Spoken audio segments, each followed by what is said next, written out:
Lecrae recently posted a video on his YouTube channel where he blamed the pro-life movement for the fact that underprivileged people choose abortion, implying that the pro-life movement doesn't do enough. You know that one, right? He then questions whether making abortion illegal is even helpful. Now, previously known for his pro-life stance, Lecrae has been slipping down the slope of critical race theory for some time and has now decided to fully commit to that slippery slope by performing at a Get Out the Vote event to help pro-abortion Raphael, Warnock, and John Ossoff secure the Georgia Senate seats, which would tip the balance of power in the Senate to the Democratic Party, the preborn sworn enemy. We will unpack it all. I'm Seth Gruber, and this is UnAborted.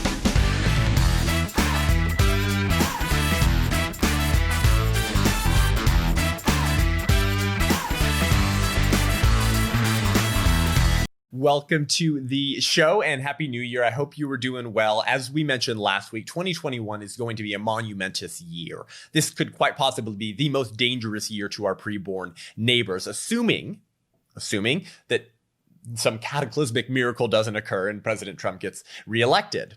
And what would make that situation increasingly worse is if we were to lose the Senate or lose the two Georgia Senate runoff seats, right? Being threatened by Raphael Warnock and John Ossoff in the January special election runoffs, which would tie the Senate, making Kamala Harris the tie-breaking vote, probably the most radical pro-abortion politician in American history.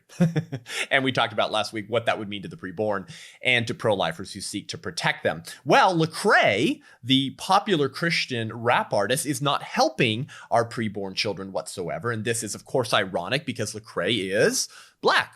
And abortion targets Black children in the womb more so than any other racial class. And Lecrae has come out in previous years quite vocally in defense of the pro-life position. Well, he is caving like so many others have, like Tim Keller, like John Piper, like Beth Moore, who continue to almost literally stab our preborn neighbors in the back by supporting legislation and politicians who will enable more of those stabbings to happen. And so Lecrae's solution to abortion is that, well, pro-lifers aren't doing enough, so we have to sort of focus on the underlying causes of what leads women to choose abortion in the first place, which he argues are socioeconomical. He says that making abortion illegal might not even be that helpful and suggests that, some women might need abortion if the woman's life is endangered. Now, all of these come from a recent video that Lecrae posted on his YouTube channel on December 3rd. And this received wide criticism within the pro-life movement at the time. Of course, this was just last month because of the sort of insinuations and assertions that he made in that video. And so I want to go through these claims with you and kind of debunk them and then get to the new breaking news that kind of shows that Lecrae is pro-choice now, because you cannot be pro-life and help campaign for pro-abortion politicians whose platform and goals is to expand abortion and who have 100% approval ratings from the National Abortion Rights Action League and from Planned Parenthood. So we're not going to play the clips of the video, but I will read you directly what Lecrae said to do justice at least and sort of fair coverage of his words.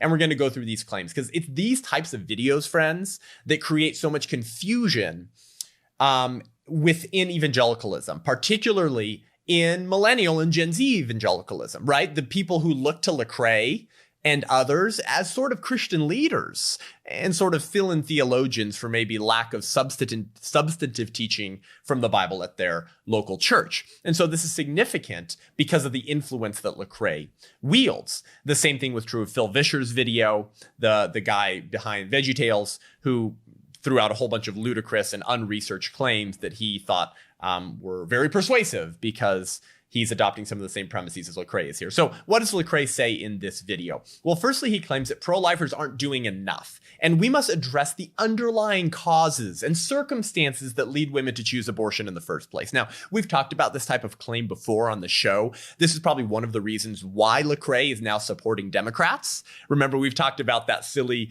argument that says, pro-lifers, if you're really pro-life, you should actually vote for Democrats, because you see Democratic policies, they address the underlying socioeconomical issues that lead women to choose abortion in the first place. Systems of injustice, systems of oppression, and sort of just, social struggles and financial struggles. And it's those struggles that lead women to choose abortion, not the dehumanization of the unborn, not a bigoted view of preborn humans, but just socioeconomics, right?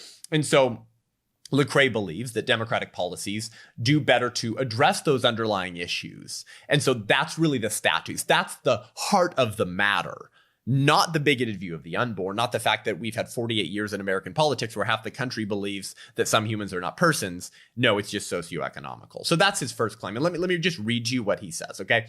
This is why I'm more passionate about engaging the environments, right, that allow abortion to thrive. Some people say this is just a moral issue. It is, but it's also a social economic issue and systemic oppression and marginalization. If you don't address those issues, then you're not going to deal with what ultimately allows abortion to thrive. See, that's what he's saying. He's saying that's really what's behind abortion. He says, we didn't know any other options. Now he's talking about his personal story.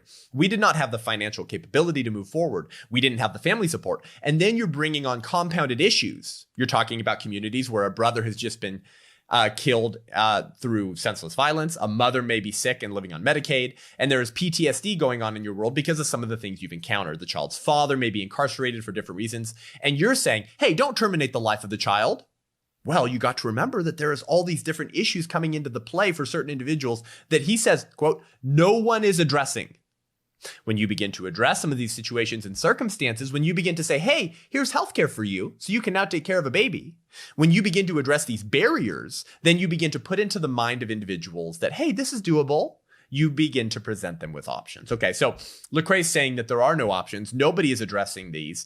And the underlying causes are purely social economic. Now, there are 3 lies here we need to debunk just from his first claim in this about 9-minute video that he posted. The first lie is that no one is addressing underlying circumstances in a woman's life that she's going through, her situation, her story, in which she finds herself maybe needing to choose abortion. Lecrae says, no advocate or organization stepped in to help us. And he says, I want to see holistic care for young women who are processing the reality of having an abortion. The only thing I have to say, Lecrae, is that he doesn't know anyone within the pro-life movement. And if he does, I'd love to know who that person is. And if he does, he's not having meaningful or regular conversations with that person in the pro-life movement. Because if he was involved in the pro-life movement in any meaningful or substantial way, he would not be making these claims. Because it's a lie that no one is addressing the underlying circumstances in a woman's life that lead her to feel like she needs to choose abortion. That is a lie. There are 2,700 pregnancy centers providing care for young women who are experiencing unplanned pregnancies. And even for those who have already had abortions, right? We've talked about this idea. The pro-life movement is not pro-birth, even though I kind of embrace that term. Yeah, sure, I'm pro-birth. I believe babies should be birthed and they shouldn't be aborted. That's a lot better than the pro-choice position, which is that they should be killed and dismembered in the womb. But we're not just pro-birth in the sense that we stop caring about the child after it's born. We continue to care for the children after they're born, providing financial assistance, often housing and family classes, free diapers, etc., etc. Lecrae must not know anything about these pregnancy resource centers. In fact, in 2019, pregnancy resource centers served over 2 million people for free. That's an incredible number. And you know these pregnancy resource centers are largely underfunded and understaffed. In 2017, however, the pro-abortion Guttmacher Institute found 1,587 abortion facilities in the US. And guess what? They don't provide free services. Oh, and guess what? They also receive federal tax funding. Right, exactly. So pregnancy centers outnumber abortion facilities by over 1,000 in America alone. And they're almost entirely funded by donations, not by taxpayers. Planned Parenthood, on the other hand, which commits almost 40% of the nation's abortions, receives over $500 million in taxpayer funding every year. And tell me, do these abortion clinics, Lecrae, provide great resources for women if they do choose life? If they do choose to keep the child and it's born? No, of course they don't. And we know this because their adoption referrals are always way down every year while their abortions are way up. They don't care about the child in or out of the womb. So it's just a lie that no one is addressing these underlying circumstances. The pro-life movement does do that. There's entire organizations built out to help women in their underlying circumstances, right? Such as Let Them Live, some of my friends over there, such as Laura Klassen in Canada, and nearly every pregnancy resource center that has funds available and donors who will help with such underlying issues. So that's firstly a lie. The second lie in his claim here that pro-lifers aren't doing enough, and so we have to address the underlying circumstances that lead women to choose abortion, is this myth of you're not really pro-life unless. This myth of the whole lifer or consistent lifer, right? That being pro-life is simply not enough, that you actually have to do more than just fight abortion. So must pro-lifers address all societal ills in order to be truly pro-life? In short, what does it mean to be pro-life? Now, Lecrae would never levy this accusation at any other movement or organization, would he? That you're not doing enough. You're not doing enough because you're not addressing other societal ills that might have an impact on the issue that you actually address. He would never do that. For example, was Oskar Schindler not really anti-Holocaust because he only focused his energy and wealth on saving Jews? I guess not. Is the American Cancer Society not really anti-cancer because they only seek to solve one form of disease? I guess not. And are abolitionists not truly anti-slavery? Because you know what? Those bigots only sought to abolish one form of evil and not many. I mean, this is ridiculous, right? No other movement or organization gets these critiques that they're not really for or against the thing that they focus on unless they're addressing every other form of societal ill or evil in the culture. It's only the pro-life movement that gets that critique. But Lecrae is telling us that we don't do enough. We have to address poverty and systemic racism and access to health care. But how does it follow that because the pro-life movement opposes intentionally killing innocent human beings in the womb and seeks to protect them through legislation, that we must also adopt personal responsibility for a whole variety of other societal ills?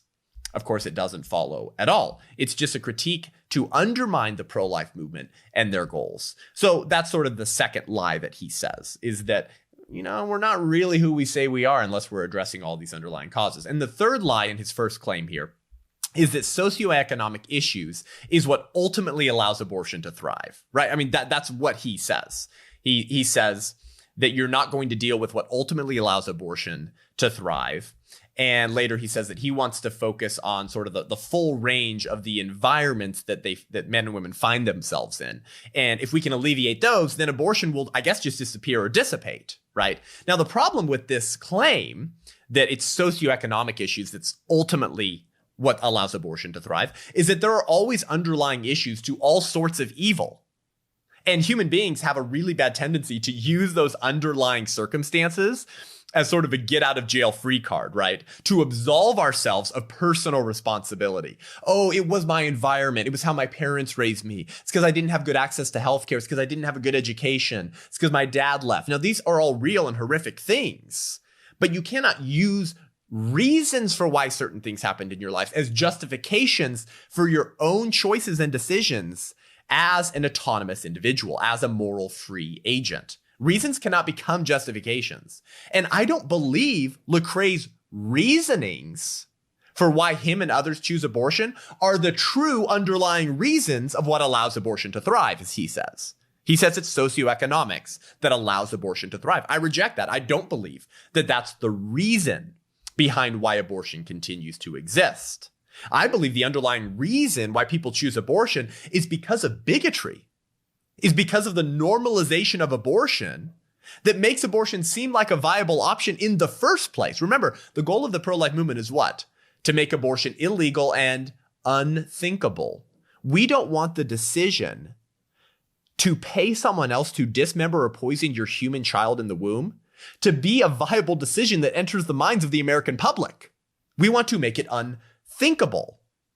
So I believe that the reason why we continue to have abortion is because of dehumanization, is because of the normalization of abortion as reproductive healthcare, as reproductive justice, as a social good, rather than as genocide, as feticide, as paying a hitman to kill your child. The dehumanization of the unborn is far more powerful and deadly, and a deadly reason why people choose abortion than pure socioeconomics. If you accept underlying reasons to choose abortion, ready? That you would never accept to kill your toddler, the culture of death has a firmer grip on your soul than you know. If you accept underlying reasons to choose abortion, that you would reject at face value as adequate reasons to justify the killing of your toddler, then the culture of death indeed owns your soul because you have accepted a soft bigotry of the unborn that suggests that they don't really deserve legal protections. Because we're not going to focus on the legal battle of re-enshrining their personhood and making it illegal to kill them. We're just going to focus on, why do you choose to arrange the death of your children, parents?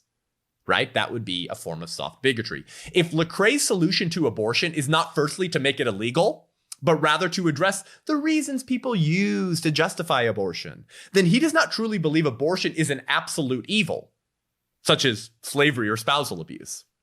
Let me break this down for you. For example, if Lecrae's first reaction to state-sanctioned spousal abuse is not to make it illegal in order to protect wives, but rather to provide government-sponsored counseling to address the underlying causes of men's psychology, that we would all immediately question whether he even cares about the victims of spousal abuse. If his response to America saying it's legal for men to beat their wives is not, we should make it illegal for men to beat their wives, but rather, let's provide government-sponsored counseling for men to look into their psychology as to what drives them to make their fist hit their wife's cheek. If that is his first response, we would all question the sincerity of his care for the victims of spousal abuse, right? Similarly, one could argue that the underlying causes of slavery were economic. And by the way, many made that argument because, the income and livelihoods of many thousands were dependent on the enslavement of blacks. So it was a socioeconomic issue. So while making slavery illegal might be somewhat admirable, as Lecrae would say to those who seek to abolish abortion, I guess we should firstly focus on providing stimulus packages to slaveholders to incentivize them to stop enslaving blacks, with the promise that the government will help fill in the economic gap if they choose to free their slaves. Let's just address the economic issues that slaveholders face, those underlying issues that make them feel like they have to enslave and purchase human beings and treat them like cattle. That would be a deeply evil, bigoted position. Obviously, the first thing we should do would be to make slavery illegal, and then we can focus on the socioeconomic fallout. But the underlying reason that led people to enslave human beings was bigotry, was dehumanization, was a culture of death. The same is true with the unborn. So according to Lecrae, if the underlying causes of abortion are merely social and economic, then abortion cannot be stopped by making it illegal, right?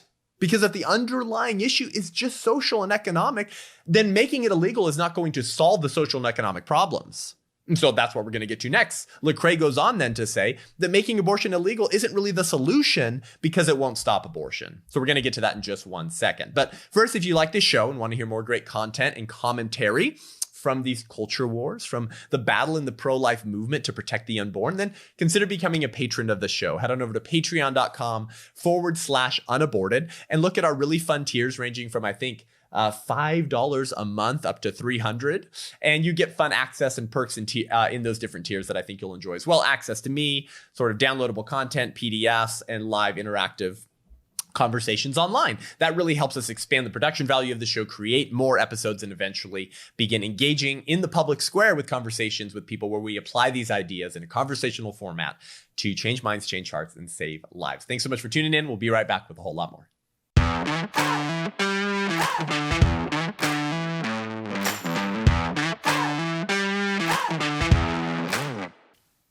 Welcome back to the show. So again, Lecrae's first claim in this about 9-minute video that he released in December on his YouTube channel was that pro-lifers aren't doing enough, and we must address the underlying causes and circumstances that lead women to choose to kill their children. The first lie in that is that no one is addressing underlying circumstances in a woman's life. That's a lie. The second lie was that you're not really pro-life unless you're doing more to address other issues. Only the pro-life movement gets that accusation. And the last lie was that socioeconomic issues is the ultimate reason why abortions are allowed to thrive in the first place. Clearly, it's a culture of death and dehumanization that treats the unborn as less deserving of the rights that we immediately assume and grant to every other class of born human beings. Well, the next claim that he makes in this video is that because of that, right, because the underlying causes of abortion are merely social and economic, then laws cannot solve the problem of abortion. So therefore, maybe we shouldn't even make it illegal. He kind of just leaves that question hanging in the air. He certainly insinuates that that's not the most important issue, and maybe even insinuates that it should stay legal or that it shouldn't really be a focus to make it illegal. He's not quite clear. So his claim is that making abortion illegal isn't the solution because it won't stop abortion. Okay, so here's what he says in his video. He says, well, some people just say, well, let's just make it illegal. He says, murder is illegal, but it still happens every day. Should it be illegal? Yeah, murder should be illegal. But what I'm saying is if you make murder illegal, it doesn't mean murder stops. So it might be the right thing to do to advocate for the end of murder, but that does not absolve the problem. It doesn't make the problem go away. You still have individuals and circumstances where murder thrives. So what are you going to do about the environments that allow this to continue? Okay, now again, notice his refusal to acknowledge one of the most primal standard conservative ethics, personal responsibility. He doesn't talk about that, right? He talks about the circumstances where murder thrives, the environments that allow this to continue, right? As if you're purely enslaved by your circumstances. Those circumstances affect us, right? But at the end of the day, we are moral free agents that make our own decisions, and we're going to be responsible and accountable for those decisions. But he says because of these systems, environments, underlying causes, law is not the answer. So he says, for me, I want to see these environments change. And if you just outlaw something, that's not going to be the solution. That's what he says in his video, okay? Now, of course, it goes without saying that laws against rape don't stop all rapes. But does that mean that it's misguided to pass laws against rape? Of course not. I mean, what a ridiculous argument to make, right? Were some slave owners maybe still mistreating some of their former slaves, maybe those that they didn't allow to escape? Sure. But is that an argument to keep slavery legal? No, of course not. So maybe we should just focus on the underlying causes of rape, right? Let's just launch federally funded studies on the psychology of the rapist mind while demonizing people who seek to make rape illegal. What? That would be a ridiculous contention. That's functionally what Lecrae is doing on the issue of abortion, though. He's saying the legal battle? Making it illegal to kill human babies? Restoring their personhood through our legal system? No, let's just address the underlying causes of why women feel the need to kill their children in the first place, while kind of demonizing, right? And kind of brushing aside those who actually seek to protect the unborn and make it illegal to kill them. So clearly, Lecrae does not know why pro-lifers seek to make abortion illegal. He has no concept as to why we're engaged in the battle to say you cannot kill human babies in a womb. That it should be illegal and that there will be consequences if you do that. He doesn't know why we seek to pass laws against abortion. Here's why. There's 3 reasons. The first reason is it's the right thing to do. Okay, it's the morally right thing to do. Laws that permitted slavery were scandalous and had to be eradicated because slavery represented the grossest inversion of the natural order, which was what? All men are created equal. Slavery was the grossest inversion of that natural order. And as Hadley Arcus says, no man is by nature the ruler of other men in the way that men are by nature the ruler of dogs and horses, and God was by nature the ruler of men. Right, so it was an inversion of the natural order for men to treat men, other image bearers, other human beings, as animals, as horses. And in a Judeo-Christian society that understood people to be image bearers of God, slavery was both an affront to the victims who bore intrinsic dignity and to the God who created them. You were spitting in the face of the creator by marring human beings that he created in his image. So the only way America could live up to her self-evident truths was by ensuring that the promises of the Declaration were granted to all human beings. That meant protecting certain negative rights, right? Negative rights are rights from something, rights from oppression, rights from unjust treatment. And that meant making slavery illegal, rights from being enslaved, by saying the promises of the Declaration have to be granted to all human beings for this American experiment to make any sense. So if the unborn are as fully human as you and I, then as Abraham Lincoln said, quote, there can be no moral right in connection with one man's making a slave of another. And I'll add, either born or pre-born. The only way to maintain human equality and the equal application of our self-evident truths, the right to life, liberty, and the pursuit of happiness, is to ensure that they're granted to all humans and that they're not selectively denied to some humans because they differ from us in certain ways. So that's the first reason why we seek to make abortion illegal, is it's the right thing to do. Secondly, it does save babies. Laws against abortion do equal less abortions. But Lecrae says in his video that these laws don't really matter because it happens anyways, right? His insinuation is that they're not really going to save lives. People will go kill their children anyways through abortion. Why? Because of the underlying socioeconomic reason. So it doesn't matter if you pass laws against it. It's not really going to make an impact. That's a lie. Now, firstly, just by way of example, if we made drunk driving legal, would we have more or less of it? I think everyone would say we'd have more of it. right? The law incentivizes or de-incentivizes certain behaviors by giving penalties or consequences for engaging in that behavior. If we made bank robbery legal, do we really think that we would have less of it? No, of course we would have more of it if we made it legal, because then criminals would be like, oh, look, there's no consequences for me robbing. And to give you a current example, by the way, in 2020, didn't we see major Democrat governed cities who refused to prosecute crimes like looting, right? Or who told officers to not enforce the law and to allow woke, pissed off progressives to go and loot stores and burn them to the ground? Tell me, did we have less or more of that because they stopped prosecuting those crimes? Shocker, we had more of it. Okay, so obviously laws against abortion will equal less abortions, just as laws permitting abortion equal more abortions. And we know this statistically and historically as well. We know that law does influence behavior. Okay, Barbara Siska in a 1981 study entitled An Objective Model for Estimating Criminal Abortions and Its Implications for Public Policy in the journal New Perspectives on Human Abortion found, okay, this is from the 1981 study, that illegal abortion rates before Roe versus Wade, so before 1973, range from 39,000 yearly to an outside possibility of 210,000 yearly, right? Because estimating illegal abortions very sort of narrowly and specifically was difficult to do. That comes to a mean or an average of 98,000 a year. Okay, so they're saying the average amount of the illegal abortion rates in America was 98,000 a year prior to its legalization. After Roe versus Wade, when abortion is legalized in 1973, the annual totals of abortions soon jumped to over 1.5 million abortions a year. 1.5 million abortions a year. Clearly, the law did reduce abortion, okay? And abortion rates then increased significantly in the United States after the 1973 Roe versus Wade decision. Between 1973 and 1980, a 7-year time frame, the U.S. abortion rate increased nearly 80%. Okay, wow. Obviously, laws influence behaviors. And then my friend Tony McFadden, she is on staff with Students for Life of America, and she released a great video responding to Lecrae when he released his video in December. And regarding Lecrae's claim that pro-life laws do not save lives, Tony publicly asked Lecrae on Instagram the excellent question, which was just, would you say the same thing regarding slavery? Right? Would you say, well, I mean, do we know that bills that abolish slavery result in less instances of owning slaves? Yes, of course. Of course. So Lecrae is adopting a certain form of soft bigotry that treats the unborn as less deserving of political protection than his black brothers and sisters, who he would, of course, insist deserved full legal protection, and that would be the first and most important thing to do, would be to protect them legally. So that's the second reason why pro-lifers seek to make abortion illegal, is that it does save babies. Laws against abortion do save lives. And the third reason we seek to pass laws against abortion is because law functions as a teacher. Okay, law functions as a teacher.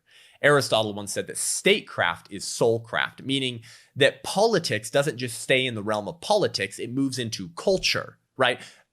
America, through its laws and policies, prescribe which behaviors are acceptable or not acceptable in a civilized society. So 48 years ago, this month, America said that tearing the limbs off of humans in a womb is reproductive healthcare, reproductive justice, feminism, and women's rights, and had to be maintained if you cared about women's equality, you bigot. That's what they told us. And now the media, right, and Hollywood and our institutions have continued to push this narrative for 48 years. So how many generations have been born into a society that taught this to them from the moment that they were in elementary school or public high school? Do you think that doesn't have an impact? Of course it does. It shapes the minds of the American public with a certain vision of the good life, with a certain vision of good and bad. And we have this silly tendency to assume that certainly America, right, the most phenomenal society and country ever, certainly America would not legalize something truly evil, right? Silly assumption. Of course, they legalized slavery. Now we've legalized abortion. Legality does not equal morality. But statecraft does equal soulcraft. Through its laws and policies, our country determines which behaviors and actions are acceptable or not in a civilized society. What's an example of this? Well, abortion, first of all. But secondly, no-fault divorce laws, right? Did divorces increase or decrease after we instituted no-fault divorce laws? They increased horrendously because we made it easy and we said it's not a big deal to get divorced. It's just a social contract. It's not anything meaningful. It's nothing eternal. Well, that increase in huge increases in the divorce rate and the breakdown of the family. So law is a great teacher, which means you cannot accomplish a restored recognition of the unborn's humanity so long as the people holding public office support the intentional killing of the unborn. Law is merely a reflection of what a society is willing to protect and value, or devalue and treat like trash.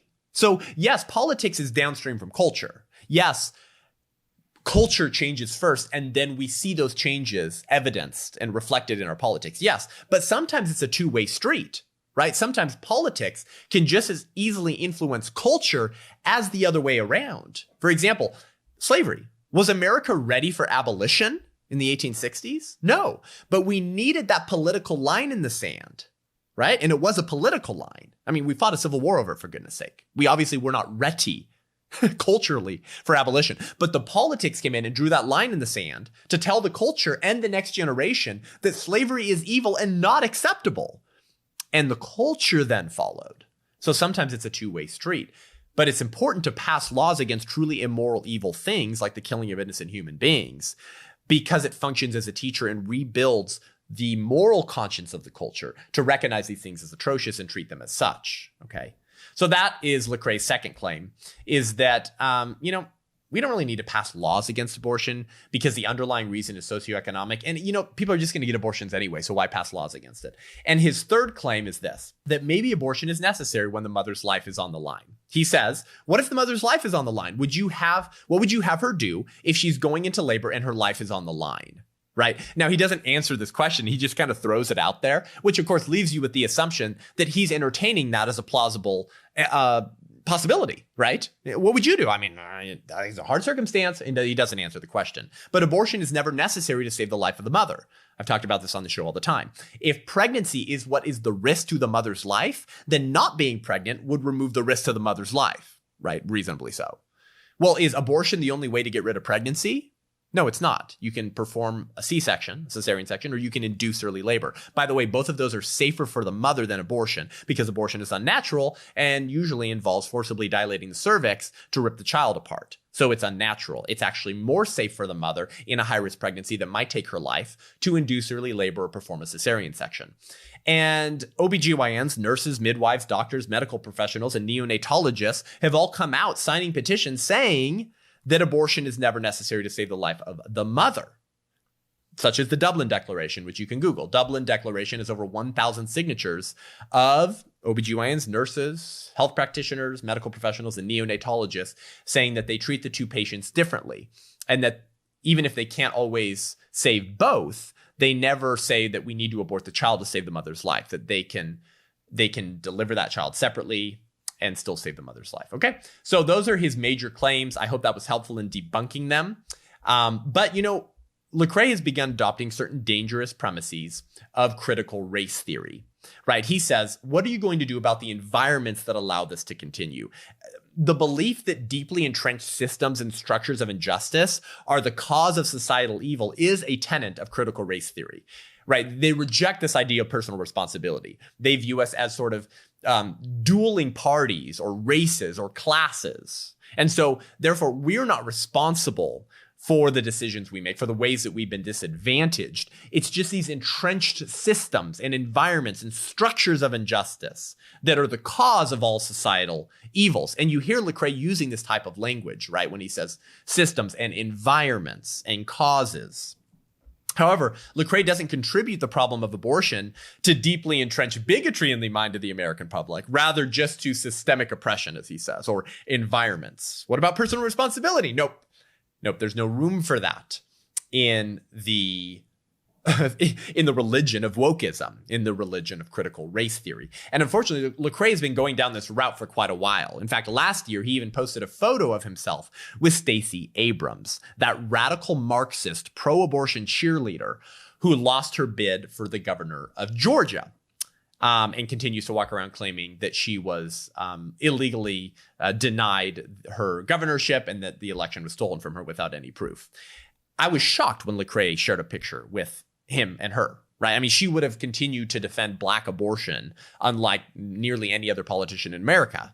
she supported abortion through point of birth, right? And wants you to fund it with your tax dollars. Well, that's going to result in the slaughter of more unarmed Black lives in wombs. However, on November 6th, just a couple months ago, Lecrae posted a photo compilation with him and other major Democratic politicians that he had taken over the years. And these included, ready, Joe Biden, Barack Obama, John Lewis, and again, Stacey Abrams. Now, all of these people are incredibly radical, right? I mean, you have Joe Biden actually saying ridiculously racist things over the course of his career, such as like, if you don't vote for me, you're not Black. Such as saying about Obama when he got elected that we got the first clean, articulate Black man in American politics. He's continued to say these horrifically racist things, and all of these individuals were rabidly radical in their pro-abortion worldview. And yet Lecrae posts photos with all of them, saying that he looks up to them, right, as Black leaders who have overcome what? Systemic systems of oppression, right? While they then endorse systemic systems of oppression, because what is more systemically oppressive than rounding up an entire class of human beings and ripping their limbs off and calling it reproductive health care? And 400,000 unarmed Black lives are killed through abortion every year in the United States of America. Well, these are the people that Lecrae looks up to now. So Lecrae has now gone full bore and is helping campaign for two of the most radical Democrats in the country, Raphael Warnock and John Ossoff, right, from Georgia. Now, we've talked about this a lot last week and in previous episodes about the importance of the Senate runoff elections this month in Georgia, which will determine the future of the Senate. Because if Raphael Warnock and John Ossoff win their Senate seats, then the Senate is split and Kamala Harris becomes the tie-breaking vote. Well, on December 14th, Lecrae actually performed at a Get Out the Early Vote rally in concert in Georgia for Raphael Warnock and John Ossoff. Now, Raphael Warnock is a Marxist, okay, who actually hosted Fidel Castro at a youth event in America in the 80s, okay, has said that you cannot serve God in the military. Like, you literally cannot be involved in defending the country and be a Christian and serve God. He defends abortion through point of birth and recently tweeted out that he's a pro-choice pastor. Okay, John Ossoff has lost multiple times for a representative seat, for a House seat, and now is running for Senate and is incredibly pro-abortion as well. They all have 100% approval ratings from Planned Parenthood and the National Abortion Rights Action League, which kills more babies, more Black babies every 2 weeks than the KKK lynched in a century. But of course, the Black image bearers that were lynched were very important to Lecrae to protect, but the Black image bearers who were lynched in the womb, as he helps politicians who wants to lynch more Black babies are apparently not deserving enough of intrinsic dignity to deserve legal protections. In fact, now Lecrae will help campaign for them by performing at their rallies. So why is this significant? Because if they win the Georgia Senate seats, the Senate is tied. Kamala Harris becomes the tie-breaking vote. So what would the Democratic Party do with such political power? What is Lecrae helping them to accomplish? What is he trying to get them to accomplish? Control of the Senate. And control of the Senate equals what I talked about last week. Overturning the filibuster, right? So those pesky pro-life Republicans can't block them from passing radical abortion legislation, codifying Roe v. Wade into federal law, making D.C. and Puerto Rico a state so they get 4 new seats in the Senate, which will all be Democrats, and a permanent majority in the Senate, probably ending the Republican Party on the national level, to institute pre-clearance guidelines for pro-life states that want to pass pro-life laws. So when Kamala Harris and Joe Biden sit in the Oval Office, they will look at pro-life laws coming out of pro-life states, and they will shake their head and say, nope, you can't do that. Screw federalism, screw the democratic will. They'll say that you're violating the fictional constitutional right to an abortion, so we're not even going to allow you to pass pro-life laws in your states to protect unborn children. Incredibly radical, and of course, they're going to allocate more federal funding to Planned Parenthood. But this is exactly what they would do if they gain control of the Senate, and Lecrae is happy to help them do that. So unborn children will be targeted for slaughter like no other time in American history. And that party with that political power and that administration will be to the unborn what Hitler was to the Jews, and will make the KKK look like children playing in a sandbox in terms of how dangerous their policies will be to unarmed Black lives. Unbelievable. Lecrae performing at a political event to ensure Raphael Warnock and John Ossoff win the Georgia Senate seats is morally equivalent to if Frederick Douglass had spoken at a Stephen Douglas rally in 1860. Who is Stephen Douglas? Oh yeah, the racist Democrat who was running against Abraham Lincoln. He is ensuring the continued slaughter and mistreatment of his own people. That would have been incredibly ridiculous and silly and intellectually and morally untenable if an abolitionist like Frederick Douglass was speaking at a rally and campaigning for racist Democrats who wanted to further protect slavery. How is what Lecrae is doing any different?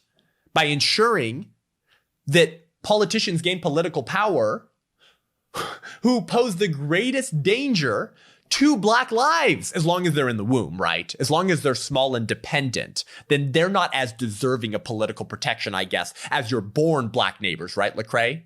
That's called fetal bigotry. If the reason why the Democratic Party in 1860 was evil and unfit for leadership was because of their belief that not all humans are persons, and those they categorize as non-persons can be treated like property, then Lecrae is supporting the same ideology that animated that same party 160 years ago, that not all humans are persons. And so if you're in a womb, but you're biologically human, it doesn't matter. See, because you're smaller, less developed, located elsewhere, and more dependent. So we'll treat you in the same way that we treated other classes of human beings 160 years ago, which is property. So unborn children are the property of their mothers' bodies, whose bodies they live in, and Black-born slaves were the property of their plantation owners whose land they lived in. But where one is has no bearing on who one is. Listen, you cannot be pro-life and vote to kill babies, Lecrae. And Lecrae has been known for being vocal about his pro-life beliefs in past years.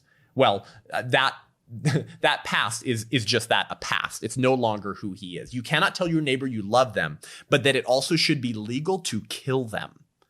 That is what Lecrae is saying, because he will still say that he's pro-life. He will still say that he believes in the intrinsic dignity of the child in the womb. He'll even say that they're created in the image of God. He says as much in the intro to his video.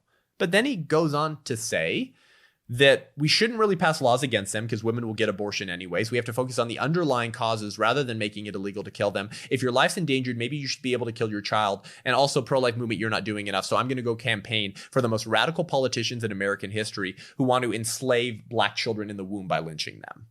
That's what he's saying and doing. Guess what? You're not pro-life anymore, Lecrae. You can't hold those two positions in tension. They are, in fact, polar opposites. Now, why is this important? Because Lecrae is broadly seen as a Christian leader with millions of followers on social media. Leaders will be held to a higher standard. And those of us who use our platform to deceive others, especially when that deception is deadly, will be judged more harshly. Scripture is very clear on that. If a vote for Democrats in the 1860s was a vote for slavery, then a vote for Democrats today in 2020 is a vote for abortion. There's no other way around it. Lecrae is not pro-life because he is helping politicians who have publicly sworn to protect the right to kill babies win their campaigns. He is helping them win their campaigns. Their pro-abortion stance is not unknown. It's part of their platform. It's what they're running on. Now, of course, if they were running on re-legalizing lynchings, something tells me that Lecrae would not be advocating for their campaigns.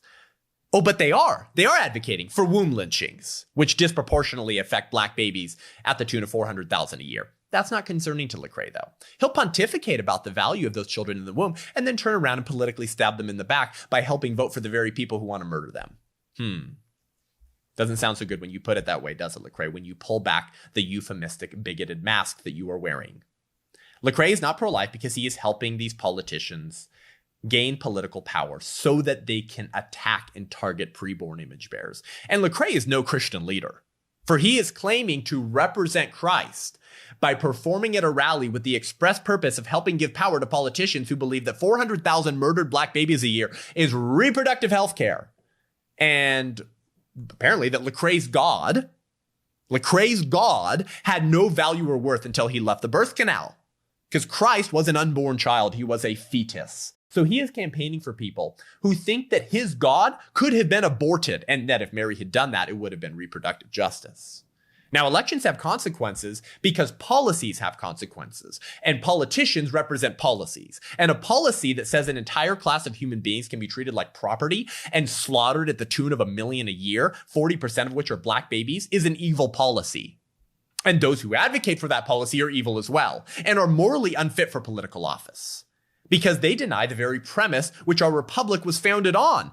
All men are created equal, with the right to life, liberty, and the pursuit of happiness. Well, the right to liberty and the pursuit of happiness don't mean much. In fact, they mean nothing if you are not granted the right to life. If we don't get the right to life right, we won't get any other rights right. As long as the government denies the natural right to life to an entire class of human beings, that government cannot be trusted to protect any other right that flows from that first and most important of all rights. So Lecrae is campaigning for people who will turn right around and deny him his liberty and his pursuit of happiness because they don't respect the first right from which all those other rights come, life.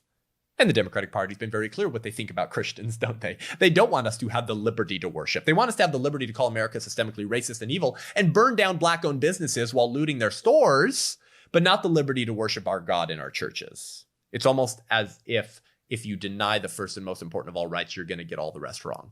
Shocker. Well, these are the people in the party that Lecrae is promoting and campaigning for. And he is coming in a long line in the last year or two of Christians who are abdicating any semblance of Christian leadership, whether it's Tim Keller, John Piper, Beth Moore, or Lecrae. They are almost quite literally stabbing our preborn children in the back by saying, I'm either going to vote for the very people targeting you for murder, or I'm going to disengage from the political sphere and say that God doesn't care about your vote. Either option is evil because, as Dietrich Bonhoeffer, a man who fought his own genocidal country, reminds us, silence in the face of evil is itself evil. Not to speak is to speak, not to act is to act. God will not hold us guiltless. There is no route or path of moral neutrality. Pick your side. You're either on our side to defend preborn image bearers created in the image of the prenatal God who entered human history in a womb, or you're on the side of genocide. Pick your side, Lecrae. And for the sake of your witness and your ministry, and the preborn children in our midst, I pray you join us on our side. And I'll leave this episode with this invitation.